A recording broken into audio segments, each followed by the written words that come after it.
Welcome back to the Learn English podcast. I'm Julia, and I'm so glad to be here with you today. And I'm Bob. It's great to be back too. We have a really important topic for everyone today.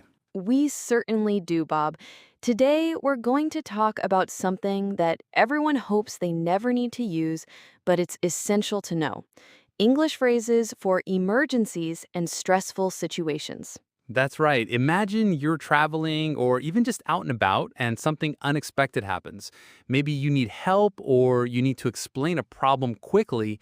Knowing just a few key phrases can make all the difference. Exactly. It's about your safety and being able to communicate when it matters most. Even if your English is just starting, learning these phrases can give you confidence and help you get the assistance you need. We're going to make sure you feel prepared. Okay, so let's jump right into some of the most basic, but also the most important phrases you can use when you need help. These are phrases that signal distress immediately. Yes, the first and most obvious one is simply help. It's a short word, but it's very powerful. You use it when you are in immediate danger or need urgent assistance. For example, if you fall or feel unsafe. And a slightly longer but very polite way to ask is, "Can you help me, please?"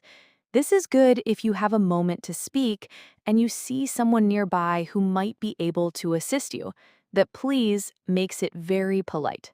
It's useful in many situations, like if you're struggling with heavy bags or if you're trying to find something and are confused. Next up, we have, "It's an emergency." This phrase tells people that the situation is serious and requires immediate attention. It's a statement, not a question, so it conveys urgency directly. Right, you would say it's an emergency if you see an accident or if someone around you suddenly becomes ill. It tells others that time is important. And similar to that is, "I need assistance." Assistance means help, so this phrase is a clear way to say you require help. It's a bit more formal than help, but it's very effective. You might use this if you are in a building or at an event and need to speak to staff. And finally, something is wrong. This phrase is useful when you know there's a problem, but maybe you can't describe it exactly. For example, if a machine makes a strange noise, or if you feel unwell but aren't sure why. It signals that a situation is not normal and needs attention. So, to recap these basic phrases: help, "Can you help me, please?" "It's an emergency," "I need assistance," and "something is wrong." Remember these, as they are your first line of communication when things go bad. Now let's talk about medical emergencies. These can be very scary, especially in a foreign country, but knowing a few simple phrases can make a big difference. Absolutely. The first phrase is, I'm not feeling well. This is the general way to say you feel sick or unwell. You can use it if you have a headache, a cold, or just feel generally bad. It's a polite way to tell someone you need to sit down or rest. Exactly. From there, if you think you need professional medical help, you can say, "I need a doctor." This is direct and clear. If you are really worried, you can also say, "Call an ambulance." An ambulance is a special vehicle that takes sick or injured people to the hospital quickly. This phrase is for very serious situations. Yes, remember, call an ambulance is for when someone needs immediate medical help, like if they've collapsed or are having trouble breathing. It's also helpful to describe what's happening to you. These are called symptoms. For example, if your head hurts, you can say, "I have a headache." Or if your stomach hurts, you can say, "I have a stomachache." The word pain is also very useful.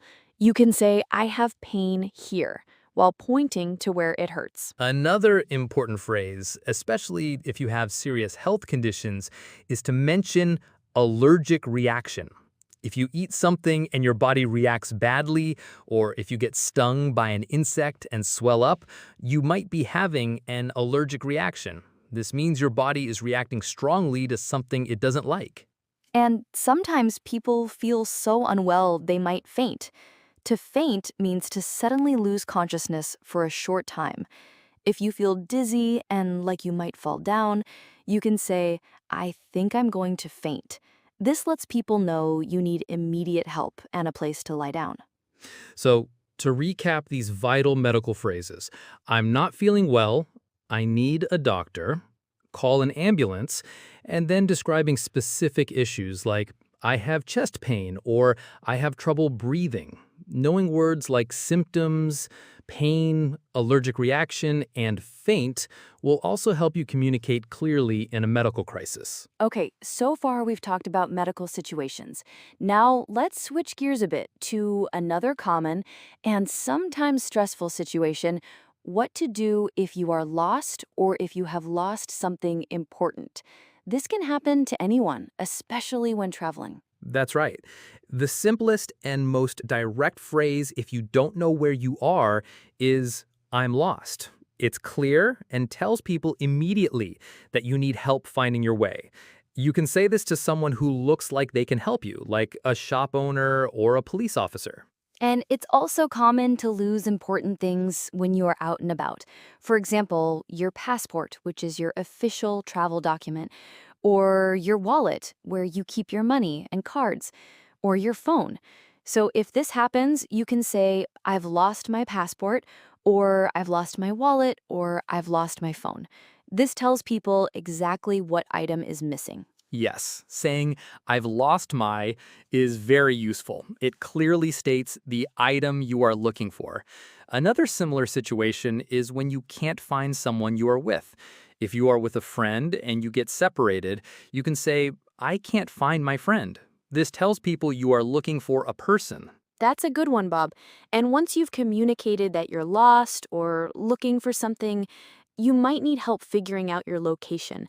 A very practical question to ask is, can you show me where I am on the map? If you have a map, you can point to it and ask this. It's a great way to get visual help.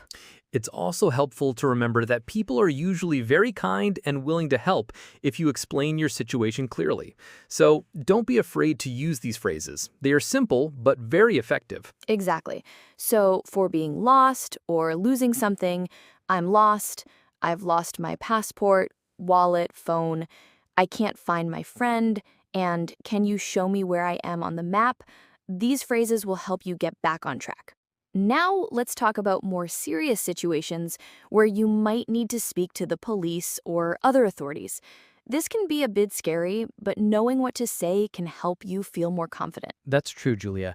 The most direct way to get official help is to say, I need to speak to the police. This immediately tells someone you have a serious issue that requires law enforcement. And sometimes you might witness or be involved in an unfortunate event, like a car crash. In that case, you would say, there has been an accident. This phrase is clear and lets people know what has happened.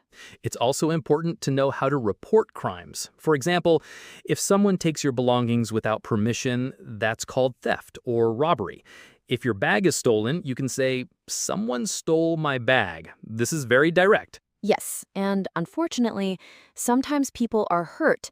If you were harmed by someone, you could say, I was attacked. This is a very serious statement, and it's important to be able to say it if you need to. When you talk to the police, you might need to report what happened. To report means to formally tell them about something. They might also ask for your ID. Your ID is your identification document, like a passport or driver's license. And in many countries, there is a special emergency number you can call for police, fire, or ambulance services. In the United States, for example, it's 911. In the UK, it's 999. It's good to know the emergency number for the country you are in. So remember, I need to speak to the police. There has been an accident. Someone stole my bag. I was attacked. And vocabulary like report, robbery, emergency number, and ID are all very useful in these situations. Exactly. While we hope you never have to use these phrases, knowing them is a key part of staying safe and getting help when you need it. Now, let's talk about situations that might happen closer to home, like if you're staying in a hotel or even in your own apartment. Emergencies can happen anywhere. That's right. One of the most serious emergencies is a fire. If you see smoke or flames, you must say, "There's a fire." This is a clear and urgent message. Everyone will understand the danger. And unfortunately, sometimes people try to enter your space without permission. If someone has illegally entered your room or apartment, you can say, "Someone broke into my room." This tells authorities that there's a security issue. If you're in a hotel and have a problem that's not a direct emergency, like a problem with your room, you would say, "I need to call the front desk." The front desk is where the hotel staff works and can help you. And what about common problems that aren't dangerous, but still need attention? For example, if your lights go out, you would say, "The power is out." This means there is no electricity. So, in review, for your living space emergencies, remember these phrases. "There's a fire," "Someone broke into my room," "I need to call the front desk," and "The power is out." Practicing these helps you stay calm and get help quickly. Bob, we've talked about so many important phrases for different types of emergencies. But sometimes when you are in a stressful situation, it can be hard to think clearly, or people might speak too quickly. That's a great point, Julia. It's not just about knowing what to say, but also how to manage the situation so you can actually get the help you need.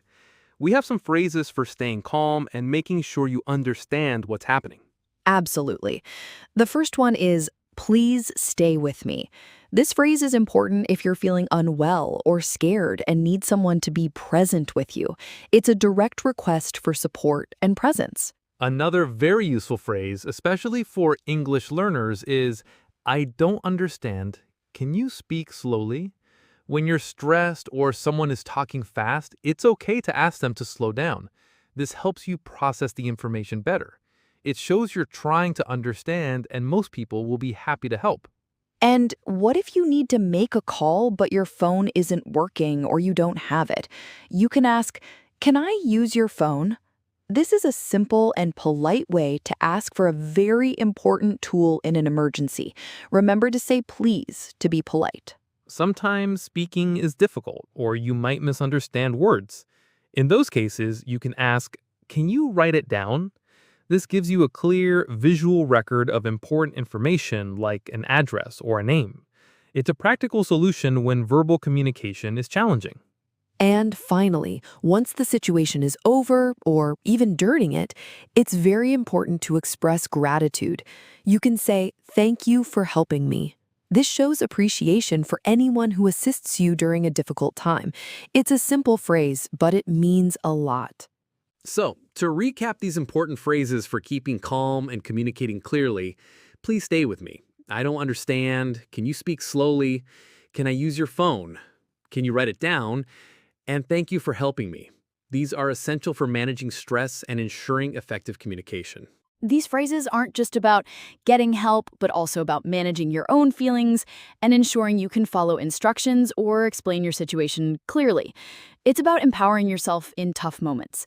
Remember, practice these phrases. Let us know in the comments on our YouTube channel if you found these phrases helpful, or if there are others you think are important for staying calm. Now that we've covered so many important phrases for emergencies, it's time to practice saying them. Knowing the words is one thing, but saying them clearly, especially when you might be feeling nervous, is essential. That's right, Julia. When you're in an emergency, speaking slowly and clearly can make all the difference. People need to understand you right away. We'll say these phrases slowly, and we encourage you to repeat them after us, out loud. Don't worry about being perfect, just focus on making each word clear. Let's start with the most basic one. Help. This is short but powerful. Bob, can you demonstrate how to say it with clear pronunciation? Of course, listen carefully and then repeat. Help. Again, help. Good. Next, a phrase that immediately tells people the situation is serious. It's an emergency. This one has a few more words, so let's break it down for clarity. Repeat after me slowly. It's an emergency. One more time. It's an emergency. Focus on saying each word fully. Excellent. Now for medical situations, where quick understanding is vital. Let's practice, I need a doctor. This tells someone exactly what kind of professional help you require. Listen and repeat. I need a doctor. Let's try it once more. I need a doctor. Think about the sounds of need and doctor. And along with that, another critical medical phrase, call an ambulance. This is a direct command for emergency medical services. Say it with me, clearly. Call an ambulance. Again, call an ambulance. Make sure you can hear each part of the word ambulance. Finally, a phrase we discussed for staying calm and ensuring communication. I don't understand. Can you speak slowly? This helps you control the pace of the conversation. Let's practice this longer one. Take your time. I don't understand. Can you speak slowly? Once more. I don't understand. Can you speak slowly? It's important to pronounce each word distinctly. Great job, everyone. Remember, the goal isn't to speak fast, especially in an emergency. It's to speak clearly and calmly so your message is understood the first time. Practicing these phrases out loud will build your confidence for when you might really need them. All right, now for the practical part. We've practiced individual phrases, but how do they sound in a real conversation? Even a short one when you're feeling unwell. Bob, are you ready for a mini role play? I'm ready, Julia. I'll pretend I am walking in a park and suddenly I start to feel very sick. I need help from a stranger. Okay, perfect.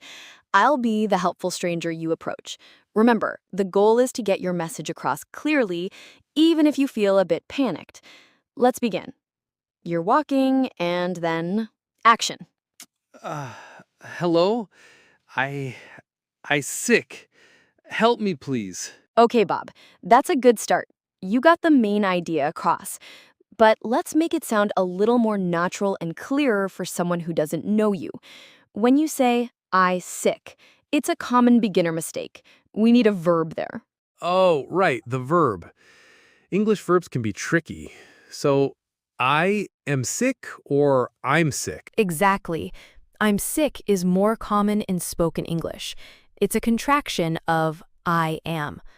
Also, instead of just help me, please, you could combine it with what you're feeling to make it more descriptive. Like, I'm not feeling well. Can you help me, please? This tells the person more about your condition. Okay, I'm not feeling well. Can you help me, please? Got it. Let's try it again. Take a deep breath and let's go from the beginning. You're walking, feeling unwell, and approaching me. Excuse me? I'm not feeling well. Can you help me, please? Much better, Bob. That sounds clear and polite, even in a difficult situation. As the stranger, I would immediately understand you need assistance. Now, if I asked, what's wrong? What would you say? Imagine you have a stomachache.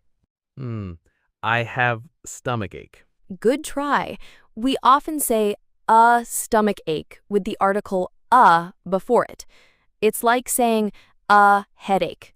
It's just how we say it in English for these kinds of pains. So, I have a stomachache. Or, if it's very bad, you could say, I have a terrible stomachache. I have a stomachache. Okay, that makes sense. The little words can make a big difference, can't they? They really can. They make your English sound more natural and correct. So, let's try the whole mini scenario one more time, incorporating those changes. Imagine I'm a completely new person. Excuse me. I'm not feeling well. I have a stomachache. Can you help me, please? Excellent, Bob. That was clear, concise, and easy to understand. As the person helping you, I would know exactly what's happening and how to assist. Maybe I would then ask, do you need a doctor? Or should I call an ambulance? And you would know how to answer. This roleplay really helps connect the phrases to a real situation.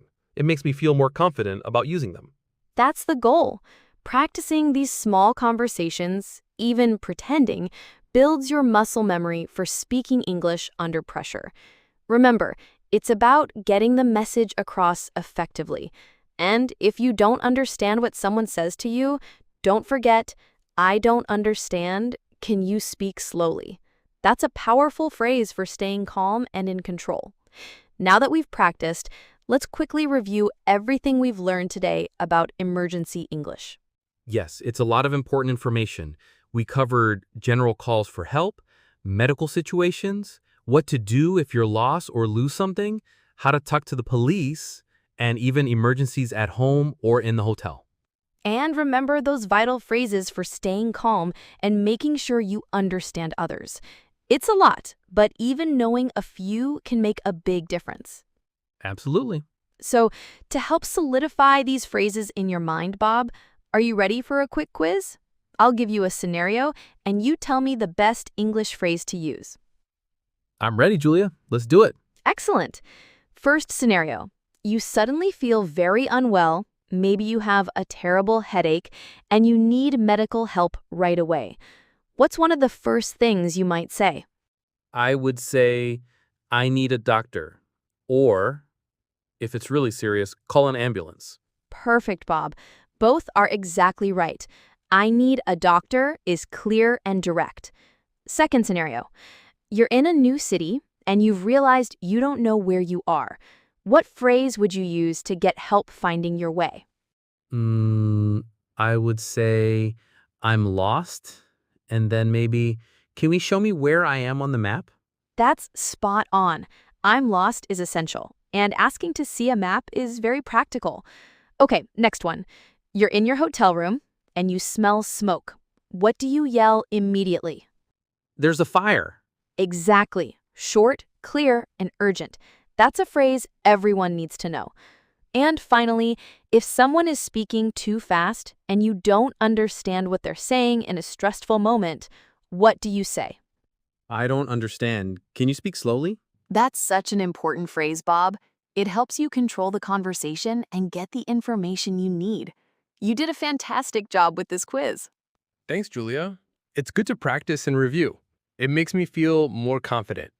Bob, you did a wonderful job today, and I hope our listeners feel more prepared after this episode. I certainly do, Julia. It really makes you think about how important it is to have these phrases ready. It truly is. So, to all our listeners, we highly encourage you to pick 5 to 10 phrases from today's episode that you feel are most important for you and try to memorize them. Practice saying them out loud. The more you say them, the more natural they will become if you ever need them. And remember, practice doesn't have to be perfect. Just try to be clear and calm. Even practicing in front of a mirror can help. Exactly. We also want to hear from you. What phrases did you find most useful today? Do you have any experiences where knowing a few English words helped you in a difficult situation? Please share your thoughts and questions in the comment section on our YouTube channel. We love hearing from our community, and it helps us create even better content for you. Your engagement helps us build this community of learning English, and we appreciate every comment. Thank you so much for tuning in to the Learn English podcast today. Yes, thank you for joining us. Stay safe, keep practicing, and we'll talk to you next time. Goodbye, everyone. Bye.